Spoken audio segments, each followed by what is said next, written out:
ఈ నెలాఖరుకు పీసీసీ కొత్త అధ్యక్షుడిని ఎంపిక చేసే దిశలో అధిష్టానం ఉండడంతో ఆ పదవి కోసం ఆశావాహులు విశ్వ ప్రయత్నాలు చేస్తున్నారు. ఢిల్లీ స్థాయిలో లాబియింగ్ చేసే నాయకుల సంఖ్య అధికమవుతుంది. సీఎంగా రెడ్డి సామాజిక వర్గానికి చెందిన రేవంత్ ఉండడంతో పీసీసీ ఇతర సామాజిక వర్గాలకే దక్కుతుందని పార్టీ వర్గాలు బలంగా చెబుతున్నారు. కొందరు నాయకులు చివరి వరకు ప్రయత్నాలు చేసేట్టు కనిపిస్తుంది. ముఖ్యమంత్రిగా ఉన్న రేవంత్ రెడ్డి ప్రస్తుతం పీసీసీ అధ్యక్షుడిగా ఉన్నారు. ఈ నెల 27 నాటికి ఆయన గడువు ముగియనుండటం సహా కొత్త అధ్యక్షుడు ఎంపికై ఏఐసీసీ కసరత్తు మొదలుపెట్టడంతో ఆ పదవి కోసం రాష్ట్ర నేతలు లాబియింగ్ చేస్తున్నారు. పీసీసీ అధ్యక్ష పదవి కోసం దాదాపు 12 మంది పోటీ పడుతున్నారు. మంత్రులు సీతక్క, పొన్నం ప్రభాకర్, పీసీసీ కార్యనిర్వాహక అధ్యక్షులుగా ఉన్న మాజీ ఎమ్మెల్యే జగ్గారెడ్డి, ఎమ్మెల్సీ మహేష్ కుమార్ గౌడ్ సహా పలువురు నేతలు ప్రయత్నాలు చేస్తున్నారు. మాజీ ఎంపీ, ప్రచార కమిటీ చైర్మన్ మధియాష్కి ఢిల్లీ స్థాయిలో లాబింగ్ చేస్తున్నట్లు తెలుస్తోంది. కాంగ్రెస్ అగ్రనేత రాహుల్తో నేరుగా పరిచయాలు ఉండటంతో తనకే అవకాశం ఇవ్వాలని కోరుతున్నట్లు సమాచారం.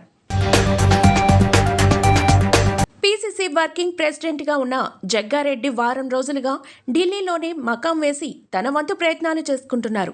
సీనియర్ నాయకుడిగా, పార్టీ విధేయుడిగా జగ్గారెడ్డికి రాహుల్ వద్ద మంచి పేరుంది.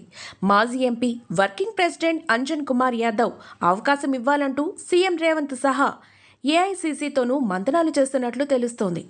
ఏఐసీసీ కార్యదర్శిగా మాజీ ఎమ్మెల్యే సంపత్ కుమార్ పీసీసీ అధ్యక్ష పదవి ఇవ్వాలని అధిష్టానాన్ని కోరుతున్నట్లు తెలుస్తోంది.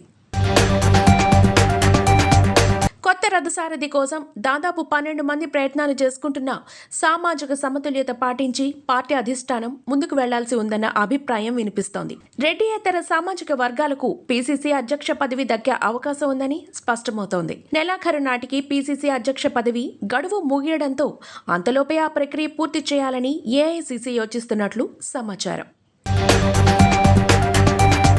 ప్రస్తుతం పీసీసీ సంస్థాగత వర్కింగ్ ప్రెసిడెంట్ గా కొనసాగుతున్న మహేష్ కుమార్ గౌడ్ పార్టీని పూర్తి స్థాయిలో నడుపుతున్నారు. కానీ ఆయన నియమిస్తే ప్రభుత్వంతో ఎలా సమన్వయం చేసుకుని ముందుకెళ్తారు అన్న అంశంపై అధిష్టానం ఆచితూచి అడుగులు వేస్తోంది. మాజీ ఎంపీ మధియాష్కి విషయంలో ఏఐసీసీ సానుకూలంగా ఉన్నట్లు సమాచారం. అయితే మధియాష్కిని పీసీసీ అధ్యక్షుడిగా నియమిస్తే సీఎం రేవంత్ రెడ్డితో ఏ విధంగా సమన్వయం చేసుకుని ముందుకు వెళ్లగలడు అన్నది కీలకంగా మారింది.